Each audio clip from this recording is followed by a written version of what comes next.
സംസ്ഥാനത്ത് മഴ ശക്തമാകുന്നു. 12 ജില്ലകൾക്ക് കൂടി കേന്ദ്ര കാലാവസ്ഥാ വകുപ്പ് ഓറഞ്ച് അലർട്ട് പ്രഖ്യാപിച്ചു. പത്തനംതിട്ട, ആലപ്പുഴ, കോട്ടയം, ഇടുക്കി, എറണാകുളം, തൃശൂർ, പാലക്കാട്, മലപ്പുറം, കോഴിക്കോട്, വയനാട്, കണ്ണൂർ, കാസർഗോഡ് എന്നീ ജില്ലകൾക്കാണ് ജാഗ്രതാ നിർദ്ദേശം. കണ്ണൂർ അയ്യക്കുന്നിൽ 302 മില്ലിമീറ്റർ മഴ ലഭിച്ചു. 10 വീടുകൾ പൂർണ്ണമായും 107 വീടുകൾ ഭാഗികമായും തകർന്നുവെന്നും അധികൃതർ വ്യക്തമാക്കി. നാളെ എല്ലാ ജില്ലകൾക്കും ഗ്രീൻ അലർട്ട് പ്രഖ്യാപിച്ചിരിക്കുകയാണ്. ഈ വാർത്തയുടെ ഏറ്റവും പ്രധാനപ്പെട്ട വിവരങ്ങളുമായി തലസ്ഥാനത്ത് നിന്നും MS വീണ ചേരുകയാണ്. വീണ, സംസ്ഥാനത്ത് മഴ ശക്തമാകുമെന്നുള്ള വിവരമാണോ ഇപ്പോൾ കേന്ദ്ര കാലാവസ്ഥാ വകുപ്പ് അറിയിക്കുന്നത്?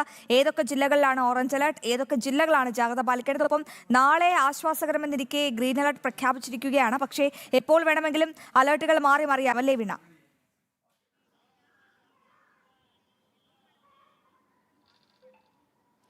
തീർച്ചയായും അശ്വതി, ഇപ്പോൾ നാളെ ഗ്രീൻ അലേർട്ടാണ് പ്രഖ്യാപിച്ചിരിക്കുന്നതെങ്കിൽ പോലും സംസ്ഥാനത്തെ കാലാവസ്ഥ എന്ന് പറയുന്നത് പ്രവചനാതീതമായി മാറിക്കൊണ്ടിരിക്കുന്ന ഒരു സാഹചര്യമാണുള്ളത്. പക്ഷേ നിലവിലെ കാലാവസ്ഥയൊപ്പം തന്നെ അന്തരീക്ഷത്തിലെ മാറ്റവും ഒക്കെ നിരീക്ഷിച്ച് തന്നെയാണ് കാലാവസ്ഥാ കേന്ദ്രത്തിലെ അധികൃതർ അറിയിപ്പ് നൽകുന്നത് എന്നുള്ളതാണ്. അതിൽ ഏറ്റവും പ്രധാനപ്പെട്ട കാര്യം ജാഗ്രതാ നിർദ്ദേശം ആണ്. അത് ജാഗ്രത പുലർത്തണമെന്നുള്ള നിർദ്ദേശം തന്നെയാണ് നിലനിൽക്കുന്നത്. ആശ്വാസകരമായിട്ടുള്ള വിവരങ്ങൾ തന്നെയാണ് ഈ കാലാവസ്ഥാ കേന്ദ്രത്തിൽ നിന്നും ലഭിക്കുന്നത്. 12 ജില്ലകളിലാണ് ഓറഞ്ച് അലേർട്ട് പ്രഖ്യാപിച്ചിരിക്കുന്നത്. തിരുവനന്തപുരം, കൊല്ലം ഒഴികെയുള്ള മറ്റു ജില്ലകളിൽ മഴ ലഭിക്കുമെന്നുള്ളതാണ്. അതിശക്തമായിട്ടുള്ള മഴ തന്നെ ഉണ്ടാകുമെന്നാണ് മനസ്സിലാക്കാൻ സാധിക്കുന്നത്. പക്ഷേ ഇന്ന് പുലർച്ചെയും കഴിഞ്ഞ ദിവസങ്ങളിലും അനുഭവപ്പെട്ട മഴയിൽ നിന്ന് ശക്തി കുറഞ്ഞൊരു മഴ തന്നെയായിരിക്കും ലഭിക്കുക എന്നുള്ളതാണ് അറിയാൻ സാധിക്കുന്നത്. അത് ആശ്വാസകരമായിട്ടുള്ള വാർത്ത തന്നെയാണ്, അല്ലെങ്കിൽ വിവരങ്ങൾ തന്നെയാണെന്ന് പറയാൻ സാധിക്കും. കാരണം മിക്ക ഇടങ്ങളിലും വടക്കൻ ജില്ലകളിലുമൊക്കെ മഴ അതിശക്തമായി ലഭിച്ചതിനാൽ തന്നെ പ്രളയ സമാനമായിട്ടുള്ള സാഹചര്യങ്ങളിലാണ് മിക്ക ഇടങ്ങളും കടന്നു പോകുന്നത്. താഴ്ന്ന പ്രദേശങ്ങളൊക്കെ വെള്ളക്കെട്ടിൽ അതിരൂക്ഷമായി അനുഭവപ്പെട്ടു എന്നൊരു സാഹചര്യം കൂടിയാണ്. ജനങ്ങളുടെ ജീവിതം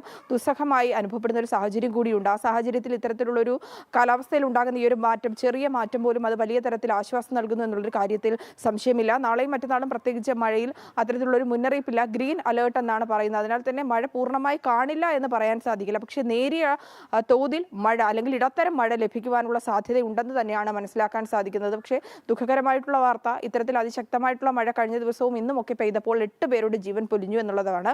ഇനി 7ഓളം പേരെ കണ്ടെത്താനുണ്ടെന്ന് കൂടി അധികൃതർ വിവരങ്ങൾ വ്യക്തമാക്കുന്നുണ്ട്. വീടുകൾക്കടക്കം കേടുപാട് സംഭവിച്ച സ്ഥിതി വിശേഷങ്ങൾ കൂടിയുണ്ട്. ഒപ്പം തന്നെ മണ്ണിടിച്ചിലടക്കം മലയോര മേഖലകളിൽ ഉണ്ട് എന്നുള്ളതും ആശങ്കാജനകമായിട്ടുള്ള കാര്യം തന്നെയാണ്. വരുന്ന മണിക്കൂറുകളിൽ മഴയുടെ ശക്തി കുറയുമെങ്കിൽ പോലും മഴ ഉണ്ടാകുമെന്നുള്ളതാണ്. നാശനഷ്ടം ഉണ്ടാകാത്ത, അല്ലെങ്കിൽ മഴക്കെടുതി വലുതായി റിപ്പോർട്ട് ചെയ്യാത്തത് തിരുവനന്തപുരം ജില്ലയിലാണെങ്കിൽ പോലും പൊന്മുടി അടക്കമുള്ള ഹൈറേഞ്ച് മേഖലകളിൽ മണ്ണിടിച്ചിൽ ഉണ്ടാകുന്നുണ്ട് എന്നുള്ളതും ഏറ്റവും പ്രധാനപ്പെട്ട കാര്യമാണ്. അധികൃതർ വീണ്ടും വീണ്ടും ആവർത്തിച്ച് പറയുന്ന മറ്റൊരു കാര്യം, ഈ മഴയുടെ സാഹചര്യത്തിൽ മിക്ക ജില്ലകളിലുമൊക്കെ അവധി പ്രഖ്യാപിച്ചൊരു സാഹചര്യമുണ്ട്. അതിനാൽ തന്നെ അനാവശ്യ യാത്രകൾ ഒഴിവാക്കുക, പുഴകളിലോ അല്ലെങ്കിൽ മറ്റ് ജലാശയങ്ങളിലോ ഇറങ്ങി കുളിക്കുന്ന തരത്തിലുള്ള സാഹചര്യങ്ങൾ കൂടി ഒഴിവാക്കുക, അപകടങ്ങൾ ക്ഷണിച്ചു വരുത്താതിരിക്കുക എന്നുകൂടി പ്രത്യേക നിർദ്ദേശങ്ങൾ കൂടി അധികൃതർ മുന്നോട്ട് വയ്ക്കുന്നുണ്ട്. ഏകോപന പ്രവർത്തനങ്ങൾ, അതായത് ദുരന്ത നിവാരണ ഏകോപന പ്രവർത്തനങ്ങൾ സുഗമമായി തന്നെ നടക്കുന്നുണ്ട്. പക്ഷേ ഇത്തരത്തിലാണ് കാലാവസ്ഥ വിവരങ്ങൾ പുറത്തു വരുന്നതെങ്കിൽ പോലും വരുന്ന മണിക്കൂറുകളിൽ മാറ്റം ഉണ്ടാകാം എന്നുള്ളതാണ്. ഇപ്പോൾ തിരുവനന്തപുരത്ത് തെളിഞ്ഞ കാലാവസ്ഥയാണെങ്കിൽ പോലും വരുന്ന മണിക്കൂറുകളിൽ നേരിയതോ അല്ലെങ്കിൽ ഇടത്തരമായിട്ടുള്ള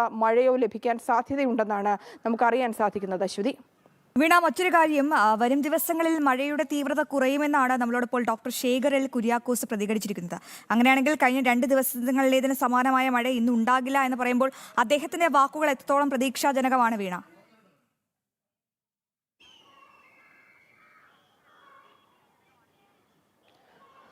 തീർച്ചയായും അശ്വതി, സംസ്ഥാന ദുരന്ത നിവാരണ അതോറിറ്റി മെമ്പർ സെക്രട്ടറിയാണ് ശേഖർ എൽ കുര്യാക്കോസ്. അദ്ദേഹം കഴിഞ്ഞ ദിവസവും ഈ സംസ്ഥാനത്ത് മഴയുടെ കാലാവസ്ഥയിൽ മഴയുമായി ബന്ധപ്പെട്ടുള്ള കാര്യങ്ങളിൽ പ്രതികരണം നടത്തിയതാണ്.